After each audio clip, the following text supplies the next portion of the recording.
మన ప్రభు అయినటువంటి యేసుక్రీస్తు కృప వలన, మహాకృప వలన మనమందరము ఇలాగున ప్రభు సన్నిధిలో చేరి ప్రభునామాన్ని గణపరిచి మహాపరిచి ఉదయకాలం ఆరాధించగలిగాం. మంచిది. ప్రభు మనకిచ్చినటువంటి సమయంలో మరి పరిశుద్ధ గ్రంథంలో నుంచి కొద్ది నిమిషములు దేవుని వాక్యాన్ని మనం ధ్యానం చేద్దాం. పరిశుద్ధ గ్రంథంలో నుంచి లూకాసు వార్త 3వ అధ్యాయము. లూకాసు వార్త 3వ అధ్యాయము. 3వ అధ్యాయము 9వ వచనం నుంచి 14వ వచనం వరకు చదువుకుందామండి. లూకాసు వార్త 3వ అధ్యాయము 9వ వచనం నుంచి 14వ వచనం వరకు. ఇప్పుడే గొడ్డలి చెట్ల వేరున ఉంచబడి ఉన్నది గనుక మంచి ఫలము ఫలింపని ప్రతి చెట్టు నరకబడి అగ్నిలో పడవేయబడని చెప్పాను. అందుకు జనులు, అలాగైతే మేమేమి చేయవలనని అతను అడగగా, అతడు 2 అంగీలు గలవాడు ఏమీ లేనివానికి ఇవ్వాలనియో, ఆహారం గలవాడును అలాగే చేయవలననియో వారితో చెప్పాను. సుంకర్లను బాప్తిసం పొందవచ్చి, బోధకుడా మేమేమి చేయవలనని అతను అడగగా, అతడు మీకు నిర్ణయింపబడిన దానికంటే ఎక్కువ తీసుకొనవద్దని వారితో చెప్పాను. రాను వారును మేమేమి చేయవలనని అతను అడిగినందుకు అతడు ఎవరిని బాధ పెట్టకయో, ఎవరి మీదను అపనింద వేయకయో మీ జీతములతో తృప్తి పొందినుడని వారితో చెప్పాను. వాక్య సహాయ నిమిత్తమై చిన్న ప్రార్థన చేసుకుందామండి. ప్రార్థన. ప్రేమగల తండ్రి, మహోన్నతులైన గొప్ప దేవ, ఇంతవరకు నాయన ఆరాధనలో మీరు యజమానుడిగా ఉండి, మీ అధ్యక్షులుగా ఉండి మీరు మహిమ పొందారు ప్రభా, మీకు స్తోత్రం చెల్లిస్తున్నాం దేవా. మరికొద్ది నిమిషములు మీ సన్నిధిలో మేము నిలిచి ఉండి మీ మాట వినేటువంటి గొప్ప భాగ్యాన్ని మాకు దయచేసినట్టుగా మీకు స్తోత్రం చెల్లిస్తున్నాం నాయన. ఈ మాటలు మీ మాటలు విన్నట్లు సహాయం చేయండి ప్రభావ, చూపండి. చదివిన లేఖన భాగముల ద్వారా మీరు మాతో మాట్లాడండి ప్రభా, సహాయం చేయండి. వినేటువంటి చెవులు గ్రహించే మనస్సాక్షి మాకు దయచేయండి.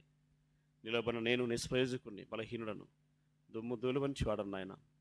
నా నోట మీ మాటలు ఉంచండి. నా మాటలు కాదు, నీ మాటలే పరిగింపచని వేడుకుంటున్నాం, సహాయం చేయండి దేవా. ఈ మాటల ద్వారా మేమందరం కూడా హెచ్చరించబడినట్లు, దిద్దుబాటు పొందినట్లు, ఆశీర్వదించబడినట్లు దీవించి దయచేయండి ప్రభా, సహాయం చేయండి దేవా. మా మనసులు, మా హృదయములు, మా గమనాలు అటు లేకుండా మీ వాక్యం మీద నిలిచి విని మేలు పొందే భాగ్యం దయచేయమని మా ప్రభువైన యేసుక్రీస్తు పరిశుద్ధమైన నామమున వినయముతో ప్రార్థించి వేడుకుంటున్నాం తండ్రి, ఆమేన్.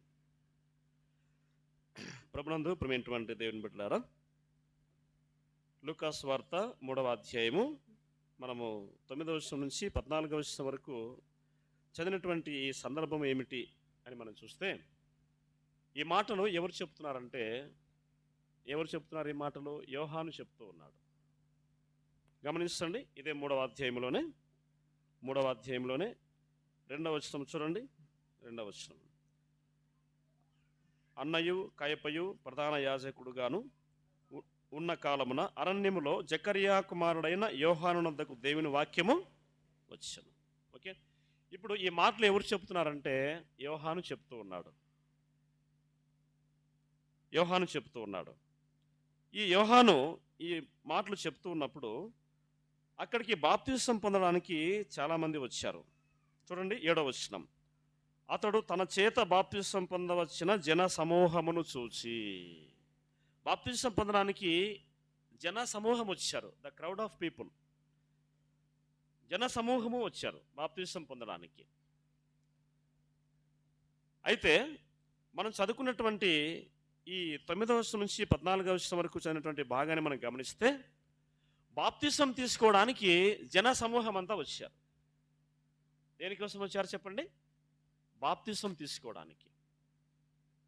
బాప్తిసం తీసుకొని వచ్చినటువంటి ఆ జన సమూహముతో యోహాను చెప్పేటువంటి మాటలు మనం చూస్తూ ఉన్నాం. అక్కడ 3 డివిజన్స్ ఆఫ్ పీపుల్ మనం చూస్తున్నాం 9వ వచనం నుంచి. అంటే 3 వర్గాల ప్రజలు మనం చూస్తూ ఉన్నాం. నంబర్ 1, 9వ వచనంలో చూస్తే 10వ వచనంలో అందుకు జనులు అని చూస్తూ ఉన్నాం.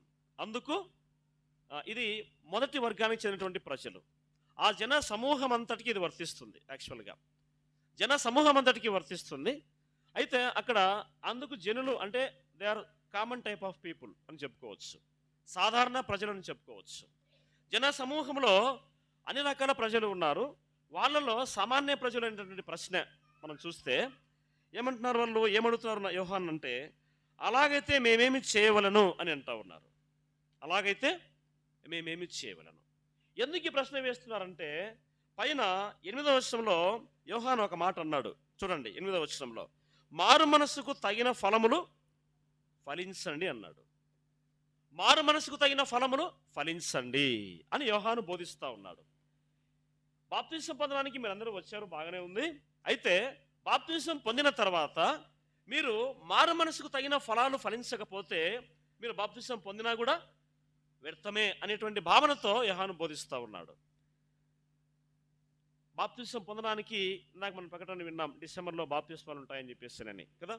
బాప్తిసం పొందాలి అంటే దానికి ముందు 2 క్రియలు జరగాలి. ఉన్నటువంటి బాప్తిసం తీసుకోవడం అనేటువంటిది వాక్యానుసారంగా కరెక్ట్ కాదు. బాప్తిస్మానికి ముందు 2 కార్యక్రమాలు జరగాలి, 2 క్రియలు జరగాలి. నంబర్ 1 ఏమిటంటే పాప క్షమాపణ పొందాలి, పాపాలకు క్షమాపణ పొందాలి, పాప క్షమాపణ అనుభవం ఉండాలి. పాప క్షమాపణ అనుభవము మొదటిది. రెండవది మారు మనస్సు పొందాలి. మూడవది బాప్తిస్మము. అంటే పాపక్షమాపణ పొందావు, మారు మనస్సు పొందావు అనేదానికి గుర్తు ఏమిటంటే బాప్తిస్మము. ఈ 2 జరగకుండా ఒకేసారి బాప్తిస్మం తీసుకుంటాము అనేటువంటిది కరెక్ట్ కాదన్నమాట. అర్థమవుతుందా చెప్పేది? బాప్తిస్మం తీసుకోవడానికి ముందు ఈ 2 నీ హృదయంలో జరగాలి. పాపక్షమాపణ అనుభవంలోనూ ఉండాలి, రెండవది మారు మనస్సు పొందాలి. ఈ 2 లేకుండా ఐఎమ్ రెడీ టు గెట్ బాప్తిజం అంటే ఇట్స్ నాట్ కరెక్ట్. మనం కూడా బలవంతం చేయకూడదు బాప్తిజం తీసుకోండి అని ఎవరిని కూడా. Don't compel any person to get బాప్తిజం.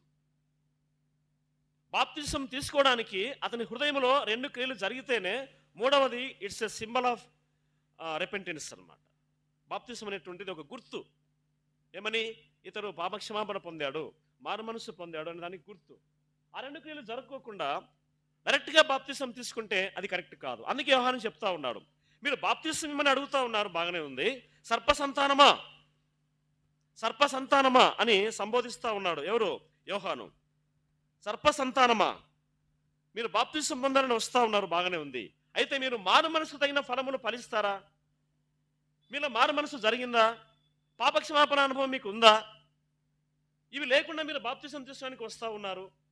దీనివలన మీకు నష్టమే కానీ ప్రయోజనము ఉండదు అన్నట్టుగా యోహాను బోధిస్తూ ఉన్నాడు. అప్పుడు మనం చదువుకున్నటువంటి 10వ వచనం, జనులు ఇప్పుడు మేమేం చేయాలి, మేము ఏమి చేయాలి ఇప్పుడు అడుగుతున్నారు వాళ్ళు. Then what we do? మారు మనసుకు తగిన ఫలములు ఫలించమని మీరు చెప్తున్నారు, బాగానే ఉంది. అయితే మేమేం చేయాలి, వివరంగా చెప్పండి మాకు అన్నట్టుగా వాళ్ళు అడుగుతూ ఉన్నారు అన్నమాట. సో జనులు అడుగుతూ ఉన్నారు, అలాగైతే మేమేమి చేయాలి? రెండవ డివిజన్ ఆఫ్ పీపుల్ చూడండి, ఎవరు? 12వ వచనం, సుంకరులను బాప్తిస్మము పొందవచ్చి. So all these people come to get baptism. అందరూ బాప్తిజం పొందడానికి వచ్చారు. సుంకరులు కూడా వీఆర్ రెడీ టు గెట్ బాప్తిజం అంటూ ఉన్నారు. అంటే మేము కూడా బాప్తిజం తీసుకోవడానికి సిద్ధంగా ఉన్నామంటా ఉన్నారు. అయితే ఈ సుంకరుల యొక్క స్వభావాన్ని ఎరిగి యోహాను ఏమంటున్నాడంటే, ఏమంటున్నాడు? సుంకరులను బాప్తిసం పొందవచ్చి బోధకుడా మేమేమి చేయవలను అని అతను అడుగుతా ఉన్నారు. మేమేమి చేయవలను? Tax collectors. Number 1 the first division వచ్చేసి కామన్ పీపుల్. నంబర్ 2 వచ్చేసి ట్యాక్స్ కలెక్టర్స్. వీళ్ళు అంటే సుంకరులు, పన్ను వసూలు చేసేటువంటి వాళ్ళు. పన్ను వసూలు చేసేటువంటి వాళ్ళు అంటే మనకు గుర్తొచ్చేది ఎవరు? బాగా గుర్తొచ్చేది ఎవరండి? ఎవరు? జక్కయ్య, సుంకపు గుత్తదారుడు అని చూస్తాం. ట్యాక్స్ కలెక్టర్, పన్నులు వసూలు చేసేటువంటి వ్యక్తులు. సో ఈ పన్నులు వసూలు చేసే వ్యక్తులు కూడా వచ్చి మేమేమి చేయాలయా అంటా ఉన్నారు. బాప్తిసం పొందడానికి వచ్చారు వీళ్ళు కూడా. సుంకర్లు బాప్తిసం పొందవచ్చి అని చూస్తూ ఉన్నాము. వాళ్ళు కూడా వచ్చి మేమేమి చేయాలి, మారు మనసుకు తగిన ఫలమును ఫలించమని చెప్తున్నావు, బట్ మేము బాప్తిసం పొందడానికి వచ్చాము, మరి నువ్వు ఇలాగ చెప్తా ఉన్నావు, మరి మేమేం చేయాలి? మూడవ డివిజన్ ఆఫ్ పీపుల్ చూడండి, 14వ వచనం. రానువ వారును. మూడవ వర్గానికి చెందిన ప్రజలు ఎవరు? రానువ వారు, సోల్జర్స్. వీళ్ళు సైనికులు అన్నమాట. వీళ్ళు ఒక మన భాషలో చెప్పాలంటే, ఇప్పుడు భాషలో డిపార్ట్మెంట్ ఎంప్లాయీస్ అనుకోవచ్చు. పోలీస్ మనకు బాగా అర్థం కావాలంటే. సో కామన్ పీపుల్, తర్వాత common employees like tax collectors, మూడవది డిపార్ట్మెంటల్ పీపుల్, పోలీసులు ఇలా సైనికులు. వీళ్ళు కూడా అడుగుతూ ఉన్నారు. ఏమని అడుగుతున్నారు? మేమేమీ చేయాలి? మారు మనసుకు తగిన ఫలములు ఫలించమని చెబుతున్నారు. మేము బాప్తిసం తీసుకోవడానికి వచ్చాము, కానీ మీరేమీ ఈ విధంగా చెప్తా ఉన్నారు, మేమేమి చేయాలి అని అడుగుతున్నారు. మరి ఈ ముగ్గురికి యోహాను చెప్పే సమాధానాలు మీకు ఈ మధ్యాహ్నం మనకు చాలా అవసరం. మొదటిది చూడండి, 10వ వచనంలో, అందుకు జనులు అలాగైతే మేమేమి చేయవలెను? మంచి ఫలములు ఫలించాలి అనేటువంటిది ఈరోజు అంశం అన్నమాట. మంచి ఫలములు ఫలించుట, గుడ్ ఫ్రూట్స్. మంచి ఫలములు ఏ విధంగా ఫలించాలి? ఇప్పుడు జనులు అడుగుతా ఉన్నారు, మేమేమి చేయాలి, ఎలా ఫలించాలి, మారు మనసుకు తగిన ఫలాలు మేము ఎలా ఫలించాలి? నువ్వు మారు మనసు పొందినావు, బాప్తిసం తీసుకున్నావు అనే దానికి గుర్తుగా ఏం కనబడాలి? మారు మనసుకు తగినటువంటి క్రియలు కనిపించాలి. ఏం కనిపించాలి? మారు మనసుకు తగిన క్రియలు కనిపించాలి. దానికి అపోస్తుల కార్యములు చూడండి, 26వ అధ్యాయము. అపోస్తుల కార్యములు 26వ అధ్యాయం 20వ వచనం చూడండి. అపోస్తుల కార్యములు 26:20. మొదట యెరూషలేములోను యూదయ దేశమంతటను తర్వాత అన్యజనులకును వారు మారు మనస్సు పొంది దేవుని తట్టు తిరిగి మారు మనస్సునకు తగిన క్రియలు చేయాలి. ఏం చేయాలండి? మారు మనసుకు తగిన క్రియలు చేయాలి.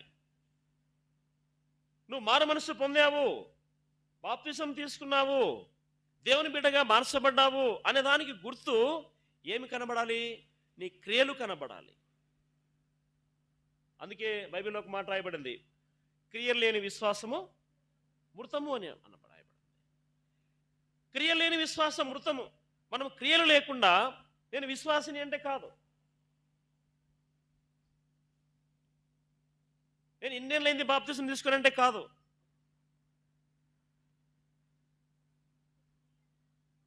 నిన్న ఒక ఆయన చెప్తున్నాడు, నేను 40 సంవత్సరాలు పార్టీకి సర్వీస్ చేసినాను.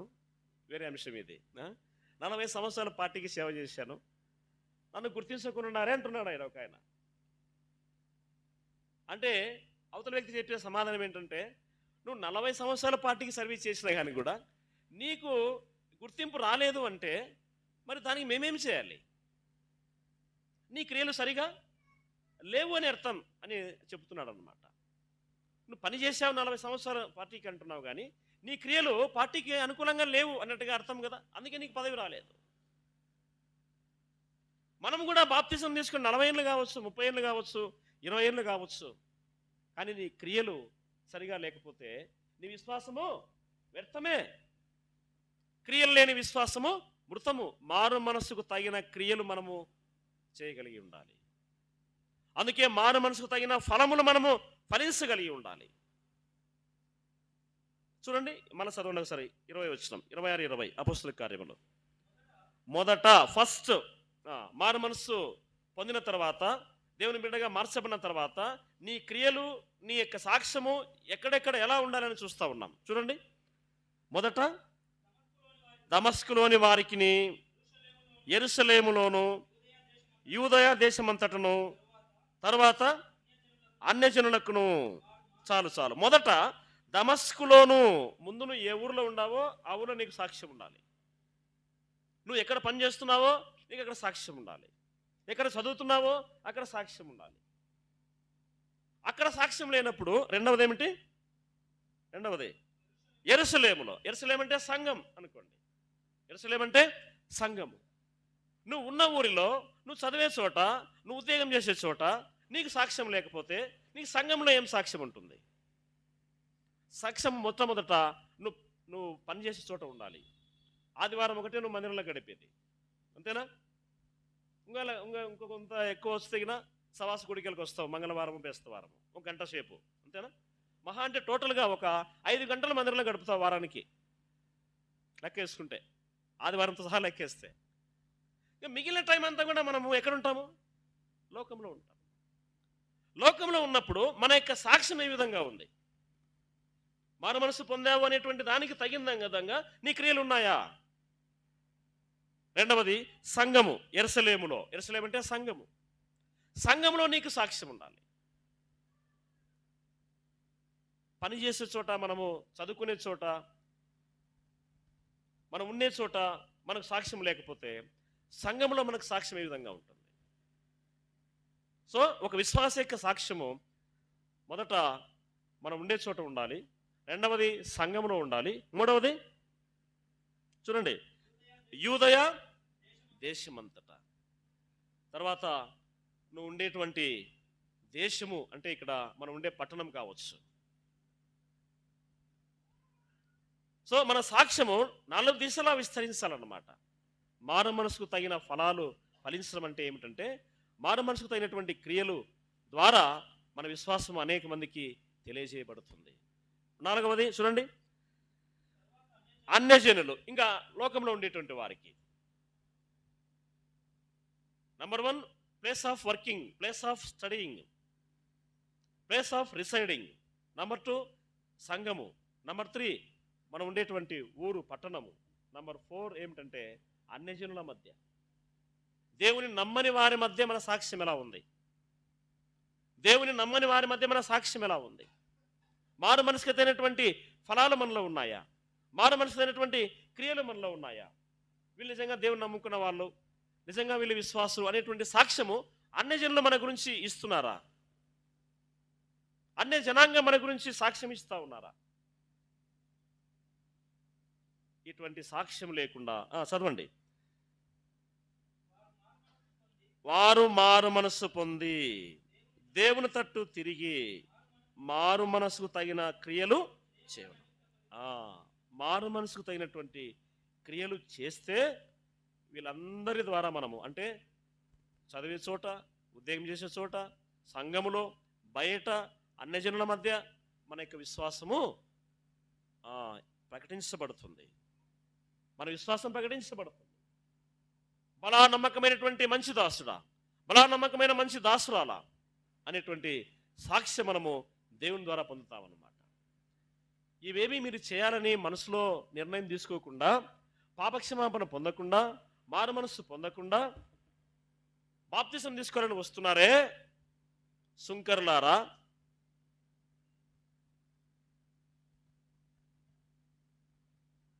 మారు మనసుకు తగిన ఫలములు ఫలించకపోతే దానికి నష్టము తీవ్రంగా ఉంటుందని చెప్పేసి యోహాను బోధిస్తూ ఉన్నాడు. మూడవ వ్యక్తి మనం చూస్తాం, మూడవ వర్గాన్ని చూస్తాం, రానువ వారిని చూస్తూ ఉన్నాం, సైనికులను చూస్తూ ఉన్నాం. సరే, ఈ ముగ్గురు కూడా 3 types of people, 3 divisions of people అడిగేటువంటి ప్రశ్న ఒకటే, ఏమిటంటే మేమేమి చేయాలి? సరే, బాగానే ఉంది, మేమేమి చేయాలి? త్వరగా మనం చూస్తాము. చూడండి, మొదట జనులకు చెప్పిన మాట ఏమిటి? యోహాను జనులకు చెప్పిన మాట ఏమిటి? అలాగైతే మేము చేయమని అతను అడగగా, అతడు 2 అంగీలు గలవాడు ఏమీ లేని వానికి ఇయ్యాలి. అందరికి ఎన్ని అంగీలు ఉన్నాయి ఇప్పుడు? 2 ఉండేదే. ఒక్కొక్కరికి 20 జతలు తక్కువే ఉండవు, 10 జతలు ఏం తక్కువ ఉండవు కనీసం, అంటే కదా. చిన్న విషయాలను మనం ప్రభు ద్వారా మనకు గొప్ప విషయాలు తెలియజేస్తాడు ఆయన. 2 అంగీలు గలవాడు ఏం చేయాలంట? ఏమీ లేని వానికి ఇవ్వలేను. యూదాపత్రికలో ఒక మాట రాయబడింది, చూడండి. యూదాపత్రిక, దీనికి పూర్తి అర్థం అక్కడ వస్తుంది మనకి. యూదాపత్రిక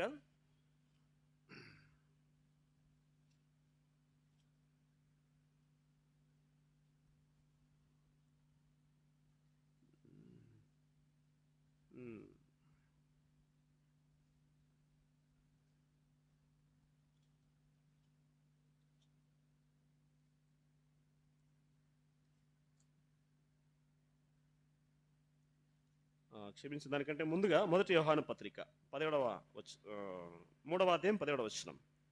1 యోహాను పత్రిక 3వ అధ్యాయం 17వ వచనం. ఈ లోకపు జీవనోపాధి గలవాడై ఉండి తన సహోదరునికి లేమి కలుగుట చూసియు అతని ఎడల ఎంత మాత్రమును కనికరము చూపని వాని యందు దేవుని ప్రేమ ఎలాగ నిలుసును? చిన్నపిల్లలారా, మాటతోనూ నాలుకతోనూ కాక క్రియతోనూ సత్యముతోనూ ప్రేమించము. గమనించండి, ఈ లోకపు జీవనోపాధి గల వాడై ఉండి తన సహోదరునికి లేమి కలుగుట చూచి అతని ఎడల ఎంత మాత్రమును కనికరము చూపని వాని యందు దేవుని ప్రేమ ఎలాగూ నిలుస్తుంది. అంటే అర్థమవుతుందా ఈ పదం? అర్థమవుతుందా? 2 అంగీలు గలవాడు ఏమీ లేని వానికి ఇమ్మంటా ఉన్నాడు. ఈ లోకపు జీవనోపాధి మనం కలిగి ఉండి తన సహోదరునికి లేమి కలుగుట చూచి అతని ఎడల కనికరము చూపకపోతే దేవుని ప్రేమ అతనిలో ఎలాగూ నిలుస్తుంది? ఏమంటారు ఇంకా చూడండి, చిన్నపిల్లలారా, మాటతోనూ నాలుకతోనూ కాక క్రియతో చేయాలి. మాటలు చెప్పడం కాదు, మన భాషలో చెప్పాలంటే మాటలు చెప్పడం కాదు. తర్వాత రెండవది, నాలుకతోనూ, నాలుక ఉంది కదా అని ఏదైనా చెప్పడం కాదు. మాటతోనూ నాలుకతోనూ కాక తీయని మాటలతో.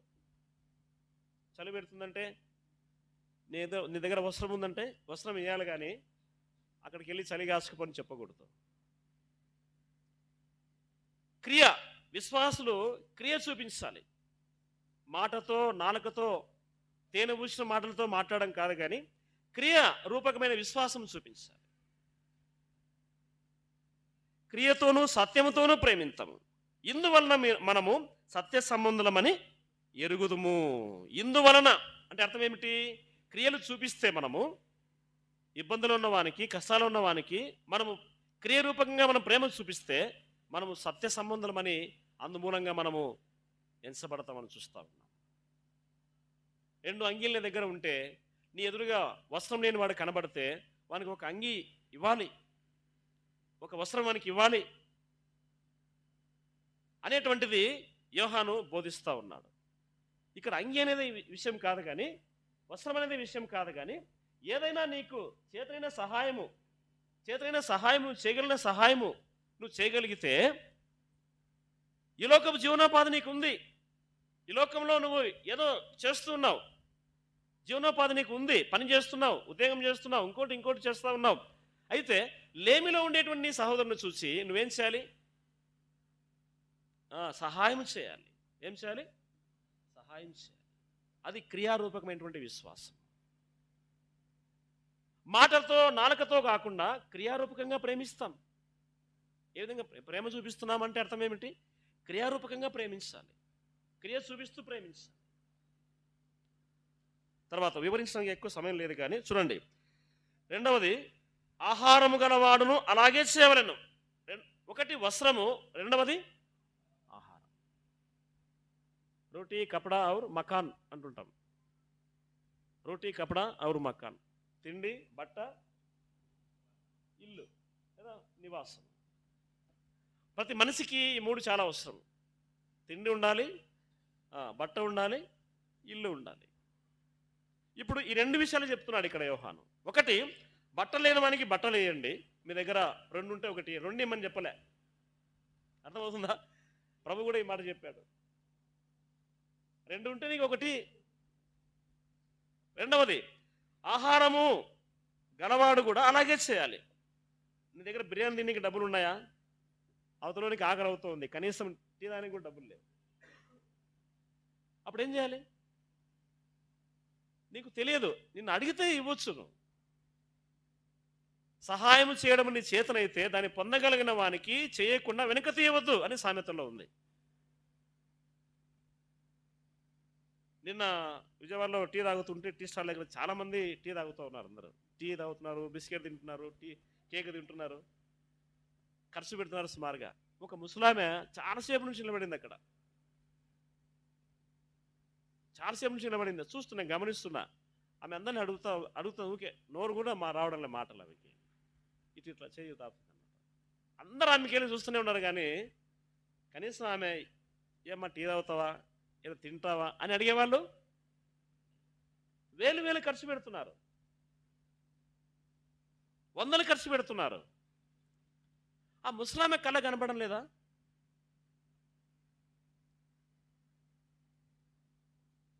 వాళ్ళను ప్రేమగా పలకరించి, అమ్మా ఏమన్నా తాగుతావా, ఏమన్నా తింటావా అంటే అవునైనా అంటుందామె.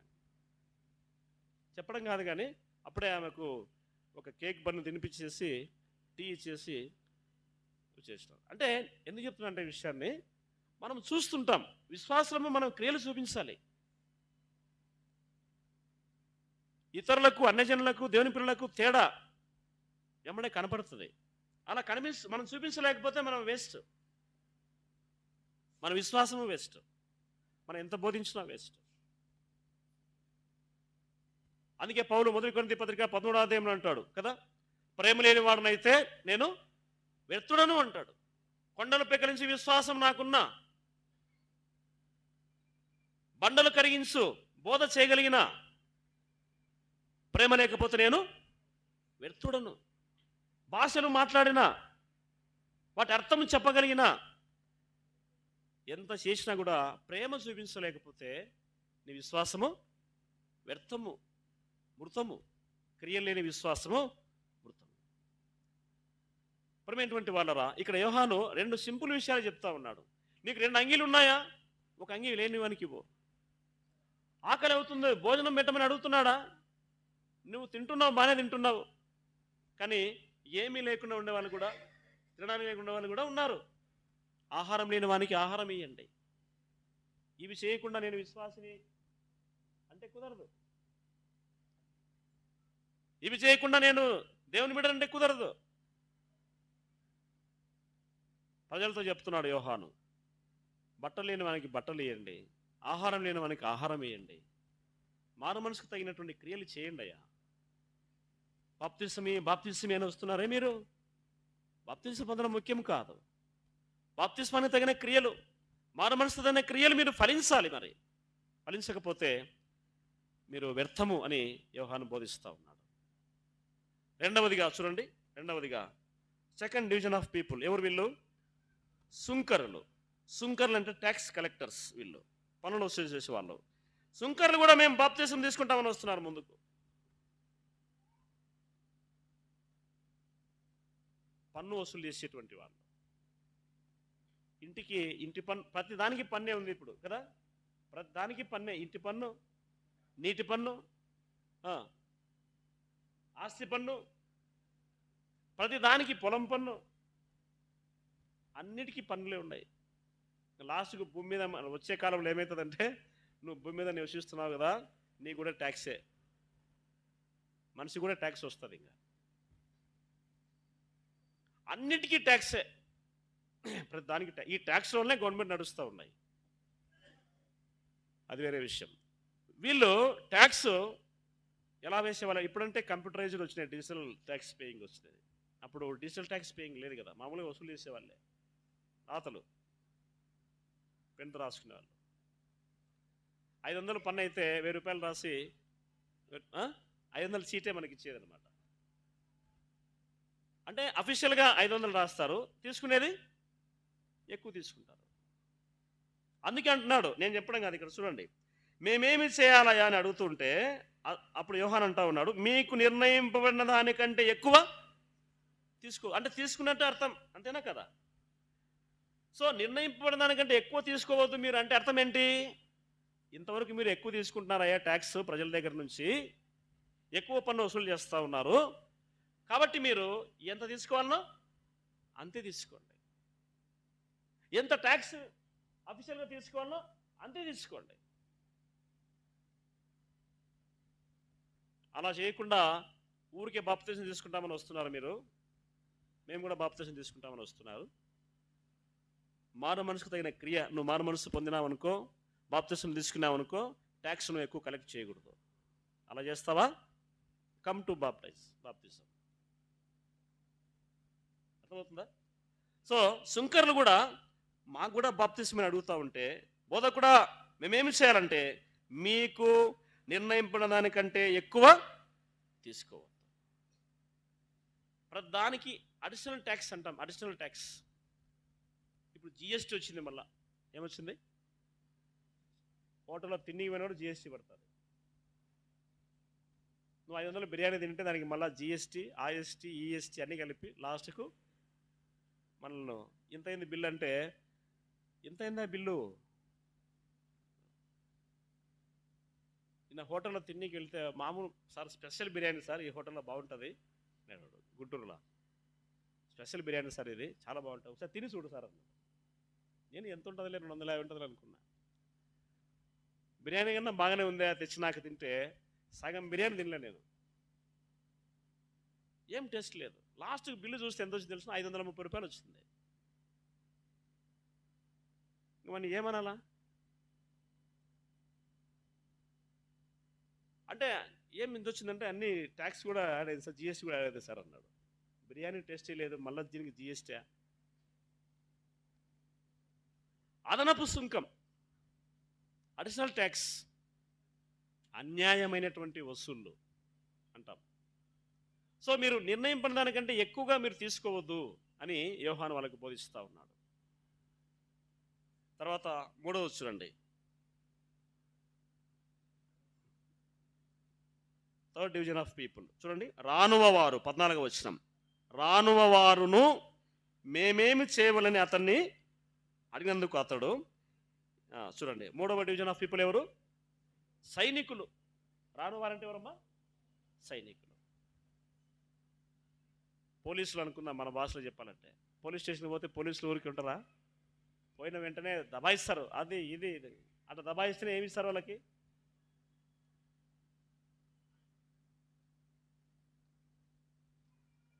మాట్లాడు.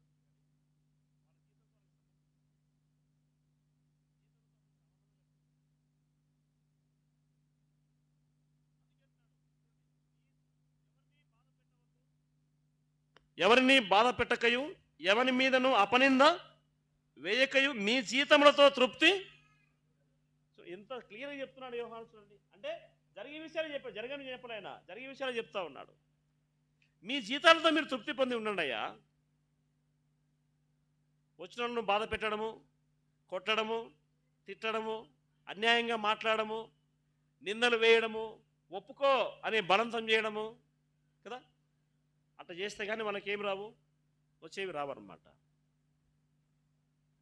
ఎవరిని బాధ పెట్టకయు ఎవరి మీద అపనింద వేయకయు.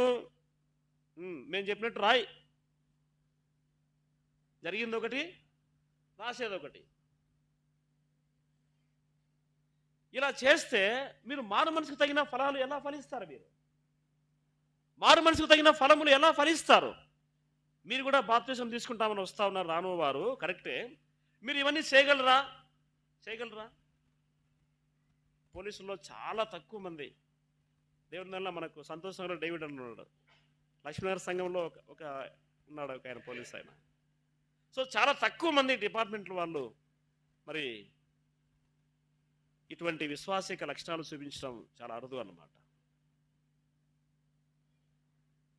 ఎవరిని బాధ పెట్టవద్దు, ఎవరి మీద నిందలు వేయొద్దు, అపనిందలు వేయొద్దు, మీ జీతములతో మీరు తృప్తి పొంది ఉండండి. ఇవి మీరు చేయాల్సిన క్రియలు, మారు మనసుకు తగిన క్రియలు. ఇవి చేయగలిగితేనే మీరు బాప్తిసం తీసుకోండి. బాప్తిస్మము తీసుకోండి. నీ మనసులో నిర్ధారణ చేసుకొని రా. ఇవి పాపాలు ఒప్పుకో. ఇంతకాలము నేను ఎవరికి, ఇంకా కంక్లూజన్ చెప్తున్నాను మీకు, ఇంతకాలము మేము ఎవరికి బట్టలు లేదు, ఎవరికి సాయం చేయలేదు, ఎవరికి అన్నం పెట్టలేదు. ఇప్పుడైతే అవి చేస్తామయ్యా మేము, ఇప్పుడైతే అవి చేస్తాము. నువ్వు బోధించావు కదా, నువ్వు చెప్పావు కదా, మేము చేస్తాం.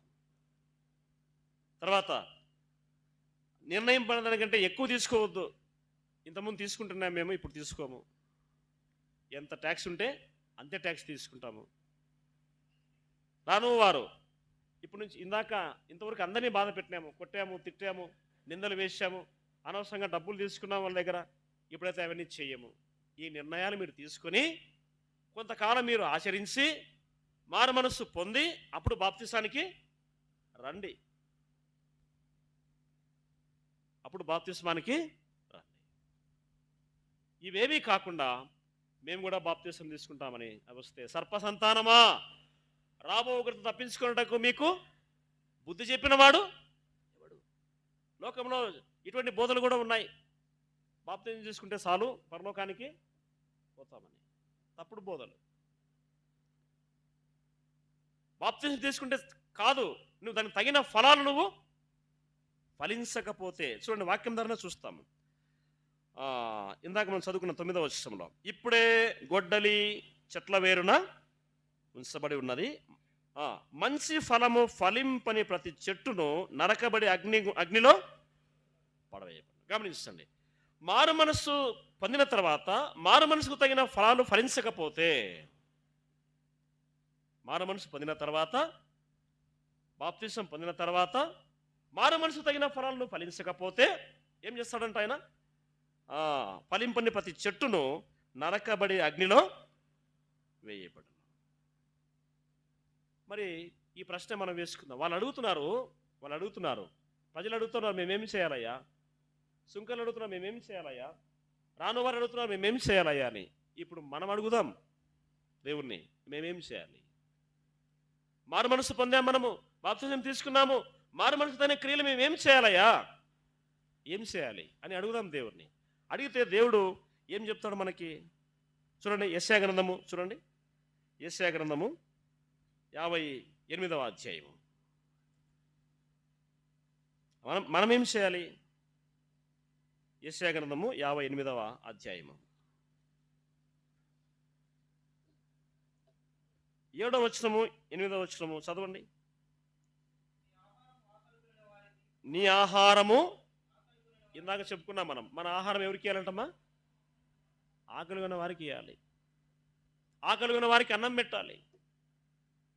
లోకంలో మనం వింటూ ఉంటాం, అన్నింటికంటే గొప్పదానము అన్నదానమునని కదా. సరే, ఆహారము ఆకలి ఉన్న వారికి పెట్టుటయు, నీ రక్త సంబంధికి ముఖము తప్పింపకునుటయు. రక్త సంబంధికులు పౌలు కూడా మీకు జ్ఞాపకం చేస్తున్నాను నేను. ఇశ్రాయేలు ప్రజలు నా రక్త సంబంధికులు రక్షణ పొందవలనని నా హృదయాభిలాష అంటాడు ఆయన. రక్త సంబంధికులకు ఎప్పుడు కూడా మనము ముఖం చాటేయకూడదు. వాళ్ళ రక్షణ కోసం ప్రార్థన చేయాలి. వాళ్ళ అక్కర్ల మనం పాల్గొని పంచుకోవాలి. దేవుని నమ్ముకున్న వాళ్ళ నమ్మని వాళ్ళ అనే విషయం పక్కన పెట్టేస్తే రక్త సంబంధికులకు ముఖం చాటేయకూడదు. రెండవది చూడండి, దిక్కుమాలిన బీదలను నీ ఇంట చేర్చుకున్నటయు, వస్త్రహీనుడు నీ కనబడినప్పుడు వానికి వస్త్రము ఇచ్చు. దేవునికి ఇష్టమైనటువంటి ఉపవాసం ఇది. ఆహారం లేని వానికి ఆహారం పెట్టగలిగే నీ కెపాసిటీకి మించి కాదు, కెపాసిటీలోనే, విత్ ఇన్ ద కెపాసిటీ. అన్నం లేని వారికి అన్నం పెట్టగలిగి ఉండాలి. బట్టలు లేని వారికి బట్టలు ఇవ్వగలిగి ఉండాలి. బీదలను పరామర్శించేవారై ఉండాలి. ఇంకా ఇదే కదా నాకు ఇష్టమైనటువంటి ఉపవాసము అంటా ఉన్నాడు. ఇంకా చూడండి, అలాగ నువ్వు చేసినలా నీ వెలుగు వేకువ చుక్కవలే. నువ్వు ఇలా చేస్తే మనం ఏమవుతామంటే చెప్పండి, వేకువ చుక్కవలే మనము ఉదయిస్తాం. మనము అలా చేయడం వల్ల మనము వెలుగు సంబంధులుగా ఇంకా మన ముఖాలు వెలిగిపోతాయి అన్నమాట. ఇశ్రాయేలు ప్రజల కోసము మోసే కొండ మీద 40 రోజులు ఉపవాసం ఉండి ప్రార్థన చేశాడు. కింద ఉండే వాళ్ళంతా కూడా విందులు వినోదాలు చేసుకుంటా ఉన్నారు. అంతా అయిపోయిన తర్వాత మోసే పైనుంచి కిందికి దిగి వస్తూ ఉన్నాడు. దిగి వచ్చేటప్పుడు 40 రోజులు ఉపవాసం ఉన్నటువంటి మోసే యొక్క ముఖము ఎలా వెలిగిపోయిందంట? దేవదూత ముఖం వలె వెలిగిపోయింది. అంటే వాళ్ళందరి కోసం ఆయన ఏం చేస్తున్నాడు? పైన ప్రార్థన చేస్తూ ఉన్నాడు. మనం చేయాల్సింది కూడా అదే. మనం వాళ్ళందరి కోసము ప్రార్థన చేస్తున్నాడు మోసే. మనం కూడా ప్రార్థన చేస్తే మన ముఖాలు వెలుగుతాయన్నమాట. దూత వలె వెలిగిపోతాయి. మోసే ముఖము కొండ నుంచి దిగి వస్తూ ఉంటే దేవదూత ముఖం వలె వెలుగుతూ ఉంది. 40 రోజులు ఉపవాసం ఉన్న వారి ముఖము అలా వెలగాలంటే మామూలు విషయమా? మనం ఒక పూట 2 పూట్ల తినకపోతే చాలు, పొద్దునకి ఏలబడిపోయి ఉంటాం కదా. మన ముఖాలు వెలిగిపోతాయా? అయితే ఆ వెలుగు అనేటువంటిది ఎక్కడి నుంచి వస్తుందంటే దేవునితో గడిపినప్పుడు వస్తుంది, దేవునితో సహవాసం చేసినప్పుడు వస్తుంది, ఇతరుల యొక్క మేలు కోసం నువ్వు ప్రార్థన చేసినప్పుడు వస్తుంది, ఇతరుల యొక్క క్షేమం కోసం నువ్వు ప్రార్థన చేసినప్పుడు నీలో ఆ వెలుగు కనిపిస్తుంది. ఇంకా చూడండి, ఆ, 9వ వచనం చదవండి. అప్పుడు నీవు పిలువగా యెహోవా ఉత్తరం ఇచ్చును. ఇవన్నీ చేస్తే అప్పుడు దేవుడు ఏం చేస్తాడంట? నీ ప్రార్థన ఆలకిస్తాడు. నువ్వు ఇవి చేయకుండా ప్రభువా ప్రభువా అని పిలిచి ప్రతి వాడు రాజ్యానికి వారసుడు కాడు. ఇంకా చదవండి కిందకండి. నీవు మొరపెట్టగా ఏమంటాడు ఆయన? నేనున్నాను. Behold I'm with you. నువ్వు ఇవన్నీ చేయగలిగితే, మనం ఇవన్నీ చేయగలిగితే, దేవుడు నువ్వు మొరపెడితే దేవుడు విని, నా కుమారుడా నా కుమార్తె నేనున్నాను, నువ్వు ఏమడిగినా ఆయన నీకు ఇస్తాడు. ఇంకా ఏం చేయాలి చూడండి. ఇతరులను బాధ పెట్టుటయు. ఇతరులను బాధ పెట్టకూడదు. మనం చేయాల్సిన క్రియలు చెప్తున్నాను. మారు మనసుకు తగిన క్రియలు మనం ఫలించాలంటే, ఇందాక వాళ్ళు ముగ్గురు అడిగారు, మేమేమి చేయాలి. మనం అడుగుతున్నాం దేవుని ఇప్పుడు, మేమేమి చేయాలయ్యా అంటే దేవుడు చెప్తా ఉన్నాడు, మీరు ఇవి చేయాలి. ఏం చేయాలి? అన్నం లేని వారికి అన్నం పెట్టండి, బట్టలు లేని వారికి బట్టలు ఇవ్వండి, బాధలో ఉన్న వారికి చూడండి. ఇతరులను బాధ పెట్టకూడదు. ఏమిటి ద్వారా? నీ నాలుక ద్వారా, నీ నోటి మాటల ద్వారా ఇతరులను బాధ పెట్టకూడదు. ఇతరులు నొచ్చుకొని ఇతరులు చేయకూడదు. ఇంకా చూడండి, వేలు పెట్టి చూపి, ఎవరిని వేలు పెట్టి చూపాకండి. నువ్విట్టా అని ఎప్పుడు కూడా ఇది విశ్వాస లక్షణము కానే కాదు. పలానా వాళ్ళు ఇట్లా, పలానా సహోదరుడు ఇట్లా, పలానా సహోదరి ఇట్లా అని వేలు పెట్టి ఎప్పుడు కూడా చూపాకండి.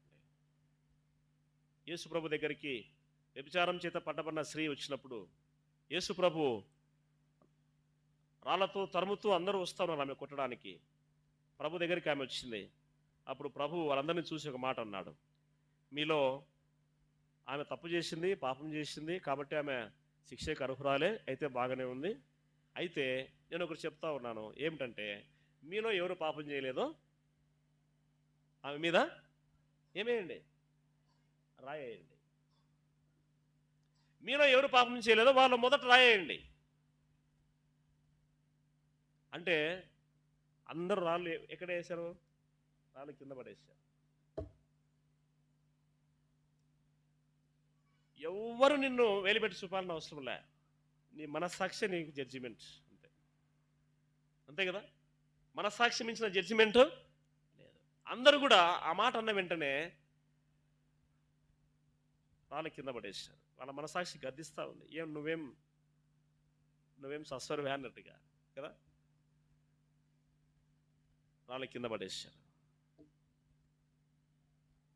అప్పుడు ప్రభు అన్నాడు, ప్రభు రాయేశాడు ఆమె మీద. ఇక్కడ ఒక మాట చెప్తాను మీకు, ప్రభు ఏ పాపం చేయలేదు కదా. ప్రభు ఏ పాపము చేయలేదు. ఆయన నోట ఏ కపటమును లేదు. మళ్ళీ ఆయన రాయేయచ్చు కదా. వేశాడా? గమనించండి, ప్రభు కూడా రాయేయలేదు. మరి ప్రభువే రాయేయనప్పుడు మనం రాలేనికి మనం ఎవరము కదా. ఆమెను వేలిపెట్టి చూపినాడా ప్రభు? చూపలే. ప్రభువే చూపినప్పుడు మనం ఎవరము చూపడానికి? వేలిపెట్టి ఒకరిని చూపించడానికి మనం ఎవరము? తీర్పు తీర్చాక నువ్వు ఎవడవు? ప్రభు అన్నాడు, అమ్మా ఇక నువ్వు వెళ్ళి నువ్వు పాపము చేయొద్దు. ఇంకొక మాట అన్నాడు అక్కడ, నేను కూడా నీకు తీర్పు. ఎంత మంచి మాట. నేను కూడా నీకు తీర్పు, ఇక నువ్వు వెళ్ళి పాపము చేయొద్దు. ప్రియమైన వారలారా, ఇక్కడ చెప్తున్నాడు మనకి, వేలు పెట్టి చూపి తిరస్కరించవద్దు. ఎవరిని వేలు పెట్టి చూపకూడదు. తర్వాత చెడ్డదానిని మాట్లాడటయో, చెడ్డ మాటలు ఇతరుల గురించి మాట్లాడకూడదు. ఇంకా కిందికి వస్తే చాలా క్రియలు మనం చేయాల్సి ఉన్నాయి. చూడండి, ఇంకా ముఖ్యమైన విషయానికి వస్తున్నాను నేను. 13వ వచనం, నా విశ్రాంతి దినమున వ్యాపారము చేయకూడదు. గమనించండి, ఇది విశ్రాంతి దినము అంటే ప్రభు దినము, ఆరాధన దినము. ఈ రోజులో నువ్వు ఏమి కూడా వ్యాపారము, ఏ పని కూడా చేయకూడదు. లాభం వచ్చే ఏ పని కూడా నువ్వు చేయకూడదు. ఆదివారము నువ్వు ఎంతో ప్రాణాపాయం మీదకి వస్తే తప్ప నువ్వు దేవుని సన్నిధికి రాకుండా ఆగిపోకూడదు. విస్తారమైన పనులు పెట్టుకుంటాం ఆదివారం కూడా. ఆదివారం సెలవు రోజు కాబట్టి విస్తారమైన పనులు ఆ రోజే పెట్టుకుంటాం. ఏం ఆదివారం రాలేదు, ఏమన్నా ఆదివారం రాలేదంటే లాభం వచ్చి ఏదో ఒక పని మనం పెట్టుకున్నాం అనుకోండి, అది మనకి ఎంతో నష్టం చేస్తుంది, కీడు చేస్తుంది. ఆ నష్టం ఇంకో రూపంలో మనకు కనిపిస్తుంది. అది ఎప్పుడు కూడా మనం తెలుసుకోకూడదు. చూడండి, నా విశ్రాంతి దినమున వ్యాపారం చేయకుడి, నాకు ప్రతిష్ఠితమైన దినమున నీవు ఊరకుండిన ఎడల విశ్రాంతి దినము మనోహరమైనదనియు యెహోవాకు ప్రతిష్ఠిత దినమనియు ఘనమైనదనియు అనుకొని దాని ఘనముగా ఆచరింపవలెను. ఎలా ఆచరించాలండి? ఘనముగా ఆచరించాలి. విశ్రాంతి దినమును లేదా ప్రభు దినమును లేదా ఆదివారమును మనము ఘనముగా ఆచరించాలి. మన దేవుడు ఘనమైన వాడు, ఆయన ఘనమైన మహారాజై ఉన్నాడు. కాబట్టి ఈ దినమును మనము ఘనముగా ఆచరించాలి. ఇంకొకటి, ఆరాధన అయిపోయిన తర్వాత మనం చాలామంది మన సంఘాల్లో వెళ్ళిపోతూ ఉంటారు. చాలాసార్లు చెప్పినా కూడా ఇది పాత చింతకాయ పచ్చలాగానే ఉంటుంది. ఎన్నిసార్లు చెప్పినా కూడా మీరు చెప్తూనే ఉండండి, మేము పోతూనే ఉంటాం. ఆరాధన తీసుకున్న తర్వాత కానుకలు వేసి మనం వెళ్ళిపోతూ ఉంటాం. అది ఎంతమాత్రం ఆశీర్వాదం కాదు. మొక్కుబడిగా నామికవాస్తిగా వచ్చి పాత్రలో చేయి వేస్తే నీకు దీవెన బ్లెస్సింగ్ వస్తుందని కాదు. అది విశ్వాస లక్షణం కాదు. చివరి వరకు ఉండండి అంటున్నాడు ఇక్కడ ఆయన. యెహోవాకు ప్రతిష్ఠిత దినమనియు ఘనమైనదని అనుకొని దాన్ని ఘనముగా ఆచరించాలి. నీకు ఇష్టమైన పనులు చేయకయు, నీకు ఇష్టమైన పనులు ఆదివారం చేయకూడదు. ప్రభుదినము ఘనముగా ఆచరించాలి. నీ కష్టమైన నువ్వు ఇష్టంగా దేవుని సన్నిధికి వచ్చి దేవుణ్ణి ఆరాధించాలి. ఘనమైన మహారాజు, ఆయన మన కోసం ప్రాణం పెట్టారు, మన కోసం రక్తం కార్చారు. మనకి ఇష్టమైన పనులు. ఇంకా వ్యాపారము చేయకూడదు. ఇంకా ఏం చేయకూడదు విశ్వాసులు? చూడండి, లోక వార్తలు చెప్పుకోవడం. లోకంలో ఉండే వార్తలన్నీ కావాలి మనకి. వాళ్ళిట్లా వీళ్ళిట్లా వాళ్ళిట్లా ఇరిగిపోరు. విశ్వాసకి ఈ లక్షణము మంచిది కాదు. లోక వార్తలు చెప్పుకోకూడదు, లేనిది ఉన్నట్టుగా కల్పించకూడదు, కొండెములు చెప్పకూడదు కదా. ఇవన్నీ కూడా మనము మానవ మనసుకు తగిన ఫలాలంటే ఏదో పనులని కాదు, ఇక్కడ క్రియలైనటువంటి ఫలాలు ఇవి. ఈ ఫలాలు మనము ఫలించగలిగితే చూడండి, ఇలా చేస్తే ఏమవుతామంటే చూడండి, 14వ వచనం, నీవు యెహోవా యందు ఆనందించదవు. నువ్వు ఈ విధంగా చేస్తే నువ్వు దేవుల్లో ఎంతో ఆనందిస్తావు అన్నమాట. అన్నం లేని వారికి అన్నం పెట్టడము, బట్టలు లేని వారికి బట్టలు ఇవ్వడం, బీదలను కనికరించడము కదా. అనాథల పట్ల మనము చేరదీయడము. తర్వాత మనం చూస్తున్నాము, ఎవరిని బాధ పెట్టకుండా, ఎవరిని వేలుపెట్టి చూపకుండా, ఎవరిని చెడ్డ మాటలు మాట్లాడకుండా కదా. ఇవన్నీ నువ్వు చేస్తూ వస్తే నువ్వేమవుతావంట? యెహోవా యందు ఆనందిస్తావు. అంతేకాదు, దేశం యొక్క ఉన్నత స్థలముల మీద నేను నిన్ను ఎక్కిస్తాను. నీ ఉద్యోగంలో, నీ చదువులో నువ్వు ఉన్నతమైన స్థలానికి నువ్వు ఎదుగుతావు. ఉన్నతమైన స్థలంలో నేను ఎక్కిస్తాడు ఆయన. నేను ఎక్కలేనంత ఎత్తైన కొండపైకి నన్ను ఎక్కించమని దావీదు అంటాడు. నువ్వు ఎక్కలేనంత ఎత్తైన కొండపైకి దేవుడిని ఎక్కిస్తాడు. అమ్మబడినటువంటి యేసేపు ప్రధానమంత్రి అయ్యాడు. అమ్మబడిన యేసేపు ప్రధానమంత్రి అయ్యాడు. ఎక్కడ? వేరే దేశానికి వెళ్ళి అక్కడ ఆ దేశానికి ప్రధానమంత్రి అయ్యాడు. ఎందుకు? అతడు దేవుని యందు భయభక్తులు గలవాడు అన్నమాట. అలా చెప్పుకుంటూ పోతే చాలామందిని దేవుడు ఉన్నతమైన స్థలంలో కూర్చోబెట్టుకుంటూ వచ్చాడు ఆయన. నువ్వు యెహోవా యందు ఆనందించాలి, ఉన్నతమైనటువంటి స్థలంలో నువ్వు కూర్చుండాలి అంటే నువ్వు ఇవన్నీ చేయగలిగి ఉండాలి. మేమేమి చేయాలయ్యా, మేమేమి చేయాలి, ఎలా ఫలించాలి, మారు మనసుతైన క్రియలు ఎలా చేయాలి అంటే ఇవే క్రియలు. నువ్వు ఈ క్రియలు చేయకుండా నేను బాప్తిసం తీసుకున్నాను అంటే కుదరదు. క్రియ లేని విశ్వాసము మృతము అని చూస్తా ఉన్నాం. మారు మనసుకు తగిన ఫలాలు, మారు మనసుకు తగిన క్రియలు, మంచి ఫలాలు మనం ఫలించగలిగి, ఇవే మంచి ఫలాలు అంటే గుడ్ ఫ్రూట్స్. ఇంకా ఏం చేయాలి? ఇంకా మేమేం చేయాలి? ఇంకా మనం ఏం చేయాలి చూస్తే మీకా గ్రంథం చూడండి, మీకా గ్రంథము 6:6. మీకా 6:6.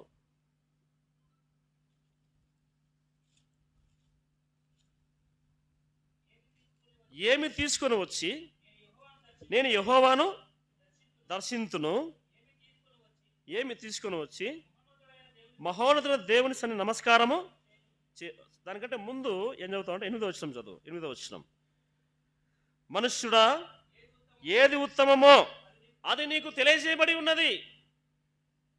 మనుష్యుడా ఏది ఉత్తమమో, which is the best thing, ఏది ఉత్తమమో నీకు తెలియజేయబడి ఉంది. నువ్వు అది చేయలేకుండా ఉన్నావు. ఏమిటది ఉత్తమము? చూడండి, న్యాయముగా నడుచుకోవడం, అన్యాయంగా నడుచుకోకూడదు. అర్థమవుతుందా? న్యాయంగా నడుచుకోవాలి. విశ్వాసులు ఎట్లా నడుచుకోవాలి చెప్పండి? న్యాయంగా నడుచుకోవాలి.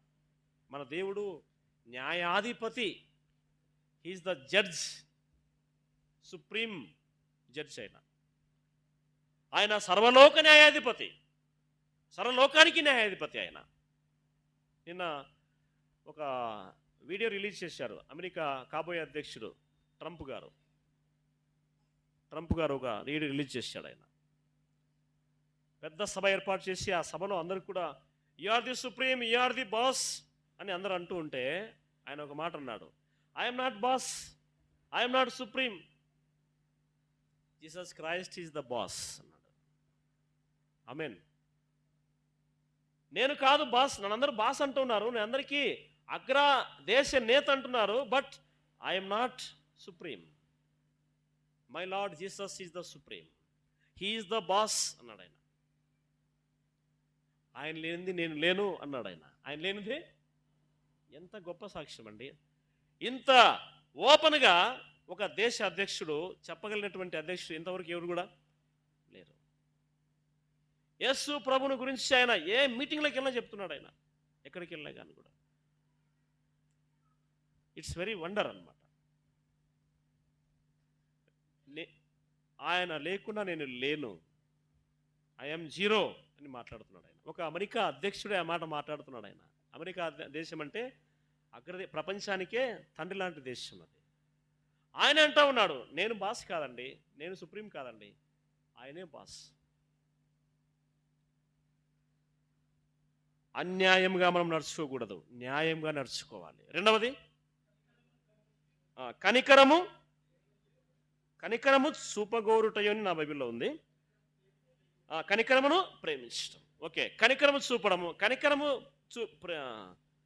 ప్రేమించడము, కనికరాన్ని ప్రేమించడము. కనికరం చూపాలి. ఎవరి మీద కనికరం చూపాలి? ఎవరి మీద కనికరం చూపాలి?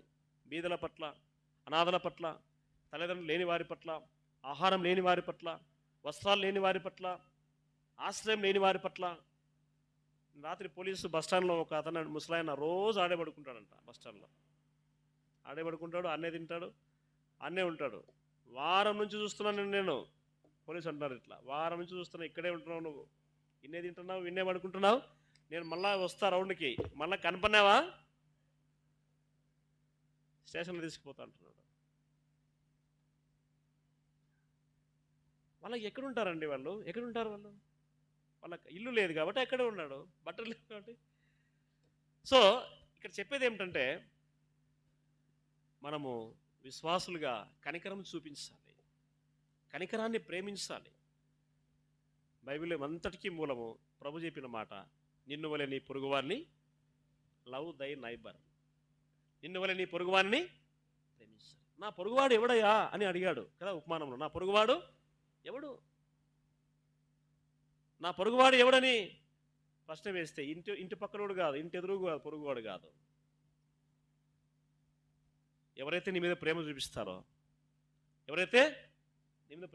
వాడే పొరుగువాడు. ఎవడైతే కష్టాలు నీ మీద ప్రేమ చూపిస్తాడో, కనికరం చూపిస్తాడో, వాడే పొరుగువాడు. నిన్ను వలె నీ పొరుగువారిని ప్రేమించు. కనికరమును ప్రేమించుటయు, తర్వాత దీన మనస్సు కలిగి నీ దేవుని ఎదుట ప్రవర్తించుటయు. ఇంతే కదా యెహోవా నిన్ను, ఇంతే కదా నిన్ను అడుగుతున్నాడు దేవుడు. ఏమన్నా నీ బంగారం అడుగుతున్నాడా? నీ ఆస్తి అడుగుతున్నాడా? నీ పొలం అడుగుతున్నాడా? కదా, ఆయనకు ఏమీ తక్కువైనట్టుగా ఆయన ఎవరిని అడిగేవాడు కాదు. కాదు, ఆయన శ్రీమంతుడు. మనం ఆరాధనలో విన్నాం, ఆయన శ్రీమంతుడు. ఆయన శ్రీమంతుడు, ఐశ్వర్యవంతుడు, మన కోసం దరిద్రుడు అయ్యాడు. ఆయన అడిగేది ఏమిటంటే, ఇంతే అడుగుతున్నాను నిన్ను. ఏమడుగుతున్నాడు? కనికరం చూపండి అయ్యా, ప్రేమ చూపండి అయ్యా, కదా, న్యాయంగా నడుచుకోండి, దేవుని దగ్గర దీన మనస్సు కలిగి నడుచుకోండి. ఇవే కదా నిన్ను అడిగేది. ఇవి ఇవ్వకుండా, ఇవి చేయకుండా మనం ఏం చేస్తున్నాము? పైకి రండి, ఇప్పుడు పైన చదవండి. ఏమి తీసుకొని వచ్చి నేను మహోన్నతుని దర్శింతును, ఏమి తీసుకొని వచ్చి మహోన్నతుని దేవుని సన్నిధికి నమస్కారము చేతును. ఇప్పుడు చదవండి. దహన బలులు, ఇవి చేయాల్సినవి చేయకుండా, మారు మనసుకు తగిన క్రియలు చేయకుండా, మారు మనసుకు తగినటువంటి ఫలమును ఫలించకుండా మనము ఏం చేస్తున్నాము అంటే, ఏం చేస్తున్నాం చెప్పండి? దహన బలులు. రెండవది ఏడాది దూడలు. నువ్వు ఇవి చాలు నువ్వు ఈ క్రియలు చేయకుండా, ఈ ఫలాన్ని ఫలించకుండా, దహన బలులు ఇచ్చినా, ఏడాది దూడలు ఇచ్చినా, ఇంట్లో ఓపెనింగ్ ఉందన్నా, ఎప్పుడన్నా పలానా తేదీ, ఎన్ని పొట్టేళ్ళకి వస్తున్నా? 5 పొట్టేళ్ళు అన్నా. ఎన్ని పొట్టేళ్ళు?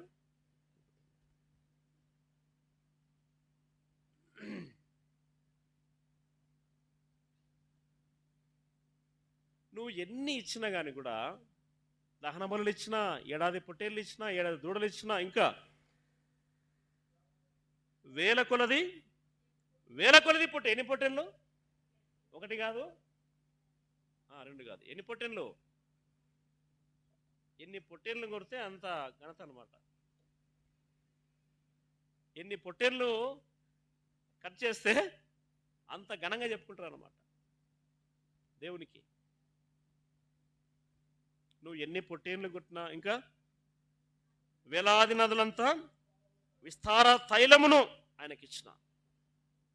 మనం చూస్తుంటాం, ఇంత తైలం సమర్పించారు, ఇంత నూనె సమర్పించారని చూస్తూ ఉంటాం. నువ్వు ఎంత సమర్పించినా, ఇంకా అన్నిటికీ మించి నా అతిక్రమములకై నా జ్యేష్ఠపుత్రుని, నీ జ్యేష్ఠపుత్రుణ్ణి కూడా దేవునికి ఇచ్చినా కూడా, ఇంకా నా పాప పరిహారమునకై నా గర్భఫలము నేను ఇచ్చినా కూడా, ఇవన్నీ కూడా వ్యర్థమే. నువ్వు చేయాల్సినవి చేయకుండా నువ్వు ఇవన్నీ ఇస్తాను తీసుకోవా అంటే దేవునికి అవసరము లేదు. కనికరం లేదు, ప్రేమ లేదు, దయ లేదు, జాలి లేదు, ప్రేమ లేదు, క్రియలేని విశ్వాసంతో మనం ఉండి ఇవి ఎన్ని సమర్పించినా కూడా దేవునికి ఇష్టము ఉండదు. దేవునికి ఇష్టము ఉండదు. మరి మారు మనసు తగిన ఫలాలు మనము యెషయా గ్రంథంలో చూసాము. అవి ఫలించడానికి మనము జీవితాంతం ప్రయాసపడాలి. జీవితకాలం మట్టుకు మనం ప్రయాసపడినా కూడా ఆ ఫలాలు మనం ఫలించలేము. అయితే మంచి ఫలమును ఫలించడానికి మనము ప్రయాసపడే వరకే మనం ఉండాలి. నీతి ఫలాలు మనం ఫలించాలి. ఆత్మఫలం అని మరొక ఫలం ఉంది. ఏ ఫలము? అది వేరే అంశము. సో ఆత్మఫలాలు, మంచి ఫలాలు, నీతి ఫలాలు, వెలుగు ఫలాలు మనం ఫలించే వారిగా మనం ఉండాలి. మరి ఈ ఫలాలు మనము ఫలించడానికి మనం ప్రయత్నం చేయాలి. అలా ప్రయత్నం చేయకుండా మేము కూడా మారు మనసు పొందాం, మేము కూడా బాప్తిసం తీసుకున్నాం అని మనం చెప్పుకుంటే సరిపోదు. కానీ మారు మనసుకు తగిన క్రియలు మనం చేయగలిగి ఉండాలి. మారు మనసుకు తగిన ఫలాలు మనము ఫలించగలిగి ఉండాలి. ఆ విధంగా చేయడానికి మనం కూడా దేవుని ప్రశ్న వేస్తే, అయ్యా మేమేమి చేయాలయ్యా, మేమేమి చేయాలంటే, ఇదిగో నువ్వు చెయ్యి, నువ్వు దేవుని యందు ఆనందిస్తావు, ఉన్నత స్థలంలో నేను కూర్చుండబెడతాను కదా. ఉన్నతమైనటువంటి స్థలంలో దేవుడిని కూర్చుండబెడతాడు. అటువంటి ఆశీర్వాదమైన స్థితికి దేవుడిని తీసుకురావాలి అంటే మారు మనసుకు తగిన ఫలాలు మనము ఫలించగలిగి ఉండాలి. చూడండి, చివరిగా ముగిస్తాను. 1 యోహాను పత్రిక 3వ అధ్యాయము. 1 యోహాను పత్రిక 3వ అధ్యాయము 1వ వచనం చూడండి. 1వ వచనం, మనము దేవుని పిల్లలమని పిలువబడినట్లు తండ్రి మన మీద ఎట్టి ప్రేమ చూపెనో చూడుడి. మనము దేవుని పిల్లలమే. ఈ హేతువు చేత లోకములను ఎరగదు, ఏలయనగా ఆయనను ఎరగలేదు. తర్వాత 14వ వచనం చూడండి. 14వ వచనం 3వ అధ్యాయం. మనము సహోదరులను ప్రేమిస్తున్నాము గనుక మరణంలో నుండి జీవములోనికి దాటి ఉన్నామని ఎరుగుదుము. ప్రేమ లేనివాడు మరణమందు నిలిచి ఉన్నాడు. సహోదర ప్రేమ లేనివాడు మరణమందు నిలిచి ఉన్నాడు. మనము సహోదర ప్రేమ చూపించకపోతే మనం ఎక్కడున్నట్టు లెక్క? మరణమందు నిలిచి ఉన్నట్టు. ఇంకా కిందికి వస్తే భయంకరమైన మాట చూడండి. ఇంకా తన సహోదరుని ద్వేషించువాడు నరహంతకుడు. ఎంత భయం వచ్చే మాట చూడండి. తన సహోదరుని ద్వేషించేవాడు నరహంతకునితో నువ్వు చంపాల్సిన అవసరంలే, కత్తి తీసుకొని పొట్టాల్సిన అవసరంలే, పిస్టోల్తో కాల్చాల్సిన అవసరంలే. నువ్వు మాట్లాడితే చాలు. నీ నాలుకతో నీ నోరుతో నువ్వు మాట్లాడితే చాలు, చంపేస్తావు. మాటలు వాడు అంటుంటాం, మనం వాడు మాటలను చంపేస్తున్నారు అంటుంటాం మనం కదా. మాటలతో మనం చంపేస్తూ ఉంటాం. మన సహోదర ప్రేమ మనం కలిగి ఉండాలి. అంటే సహోదరుని ద్వేషించేవాడు నరహంతకునితో సమానమని చూస్తున్నాం ఇక్కడ. ఇంకా చూడండి, ఏ నరహంతకుని యందు నిత్య జీవము ఉండదు. సహోదరుని ప్రేమింపకపోతే నరహంతకునితో సమానము. ఆ నరహంతకునిలో ఏముండదు? నిత్య జీవము ఉండదు. ఈ మాటలు నా మాటలు కాదండి, వాక్యం రాయబడిన మాటలు. మరి ఈ మాటల ద్వారా మనం హెచ్చరించబడుతుండగా మనము సహోదర ప్రేమ చూడండి. ఇంకా ఎందుకు మనం ఆ విధంగా ప్రేమ చూపించాలి? 16వ వచనం. ఆయన మన నిమిత్తము తన ప్రాణము పెట్టెను గనుక దీని వలన ప్రేమ ఎటువంటిదో అని మనము కూడా చదవండి. మనము కూడా ఆ సహోదరుల నిమిత్తము మన ప్రాణములను పెట్టబద్దులమై, మన సహోదరుల కొరకు మనం కూడా ప్రాణము పెట్టబద్దులమై, మన సహోదరుల కొరకు మనం ప్రాణము పెట్టకపోయినా పర్లేదు, కానీ ప్రాణం లేకపోతే చాలు. అంతే కదా. ప్రాణం పెట్టకపోయినా పర్వాలేదు, ప్రాణం లేకపోతే చాలు. ఎందుకనగా మన దేవుడు ప్రేమాస్వరూపి అయి ఉన్నాడు. మానవ మనసుకు తగిన క్రియలు మనం ఫలిస్తాం. మానవ మనసుకు తగినటువంటి మంచి ఫలాలు మనం ఫలిస్తాం. ఇలా ఫలిస్తే మన దేవుడు మనల్ని ఉన్నతమైన స్థానంలో కూర్చున్నబెడతాడు. జనులు అడిగారు, సైనికులు అడిగారు, తర్వాత సుంకర్లు అడిగారు. నువ్వు వెళ్ళి నువ్వు కూడా అడుగు దేవుణ్ణి. Okay lord, what can I do? What I have to do? నేనేం చేయాలి? నాకు చెప్పాను, నేనేం చేయాలి? ఇదిగో నీకు చెప్పాను కదా యెషయా గ్రంథంలో, అవి నువ్వు పాటించు, అవి చెయ్యి. దేవుని అడగండి, ఏం చేయాలో నీకు దేవుడు తెలియజేస్తాడు. ఏమి లోపాలు ఉన్నాయో మనకు తెలియజేస్తాడు దేవుని అడిగితే. ఎవరిని వేలు పెట్టి చూపొద్దు, ఎవరి మీద నిందలు వేయొద్దు, ఎవరిని తిరస్కరించవద్దు. Don't neglect any person. ఎవరిని తక్కువ అంచనా వేయవద్దు, ఎవరిని తిరస్కారంగా చేయవద్దు. నువ్వు దేవుణ్ణి అడుగు, నేనేం చేయాలయ్యా? నాలో ఏ లోపాలు ఉన్నాయి? ఏమి సరి చేసుకోవాలా? ఏమి సరి చేసుకోవాలా? ఒకరిని పొగడాలి అంటే ఇతరులు నిన్ను పొగడాలి, ఒకరిని విమర్శించాలి అంటే నిన్ను నువ్వు విమర్శించుకోవాలి. పొగడత అనేటువంటిది ఇతరులు నిన్ను పొగడాలి, విమర్శ అనేటువంటిది నిన్ను నువ్వు విమర్శించుకోవాలి. మనల్ని మనమే విమర్శించుకుంటే మనలో ఉండే లోపాలు మనకు దేవుడు తెలియజేస్తాడు. వాటిని సరి చేసుకుంటాం.